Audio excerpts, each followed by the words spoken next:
Hi, everyone. This is Ann Klippinger, and I am coming to you today to talk about how the media crosses boundaries and sexism and objectification of women in the media. So I'm going to turn this around and show the picture, the print ad that I'm actually doing this on. So the print ad that I am doing this on is actually a Tom Ford cologne for men ad. It is two pictures of a woman in a state of undress with cologne bottles resting in compromising areas of her body. As you can see, the pictures are dismembered, showing only portions of her body that they actually want us to see. So I'm going to turn this back around to me. And so this particular ad is pretty disheartening, knowing that this is accepted here in the United States and any other country.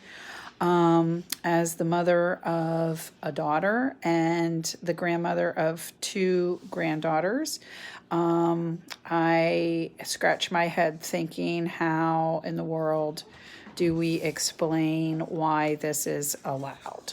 So, according to Jean Kilburn, in the TED Talk that we saw through class, Dangerous Ways to See Women, girls measure themselves by the media that they see, the images that they see on a daily basis. So, what's this ad saying to our youth of today? It concerns me. How do I explain this? How do I what do I tell my daughter and my granddaughter that they should be thinking of themselves? Obviously, this ad is somewhat airbrushed. It doesn't show the imperfections, the normal look of the lady. Again, it's dismembered, so all you see are the sexual parts that they want you to see.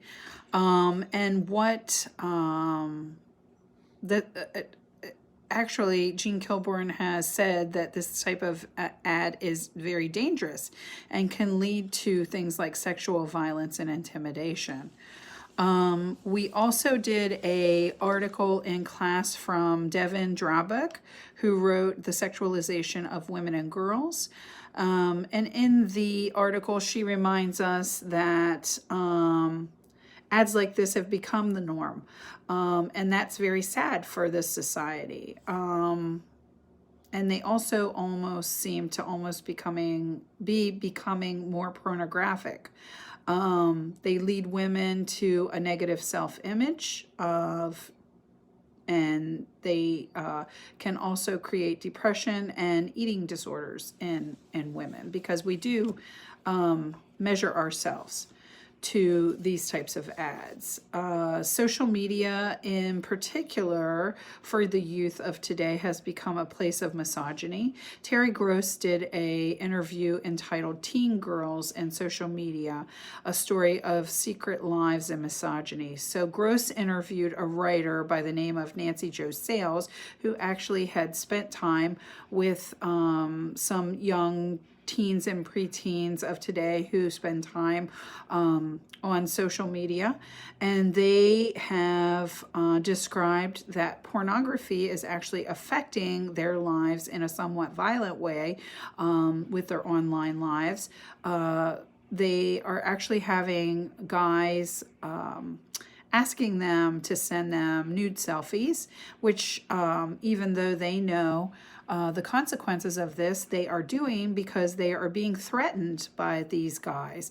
The threat is of ruining their reputation in normal life as well as on social media.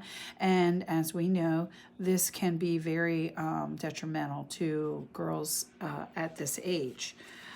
So this all has made me wonder why advertisers are using sex as a ploy for selling purposes. And according to the article that I found, Why Sex Sells More Now Than Ever, People actually notice sexually relevant information.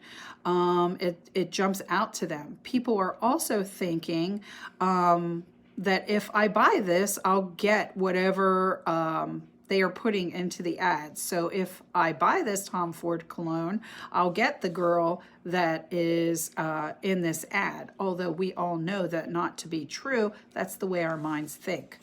So Sue Unerman wrote an article called Objectification of Women Won't End Until Advertisers and Media Change. And in this article, she notes that the sooner that we can rid the streets and the pages of the media of objectifying and demeaning images of women, the sooner we can achieve a change. We all also know that women are not in those senior marketing jobs. So because of that, we know that the changes will be coming in a slower pace than as would be if we had more women in those positions. Lastly, I found actually a story that ran on CNN about a lady by the name of Madonna Badger.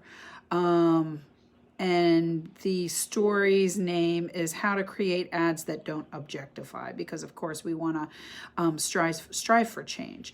So Madonna Badger has an advertising agency, and as part of her mantra for the types of ads that they're going to put out, they do a 4-point questions to avoid this sexualization that is in advertising today. They ask, does the woman have a choice or a voice in the situation before they put that ad out? The second question that they ask is she reduced to a sexually provocative parts? Which, as you see in the ad that I've presented today, this woman was reduced to sexually provocative parts only.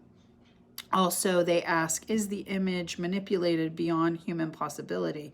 Which we saw an ad like that in class, where the head was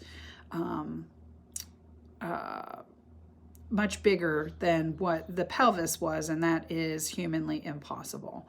Also, the last question that they ask is, would I be comfortable, or would I be comfortable having my daughter, my mother, my sister, my colleague in this image? And they are actually speaking to the morals and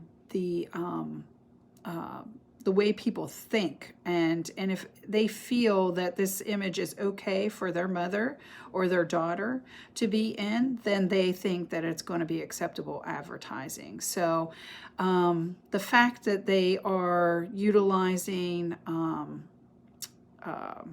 values and morals is a huge thing, and perhaps if all advertisers felt that this was important to do, we would not have to spend so much time advocating for our youth, our daughters, our granddaughters, and they would not be faced with advertising like the picture that I have presented today. So that's my oral presentation, and I thank you for listening.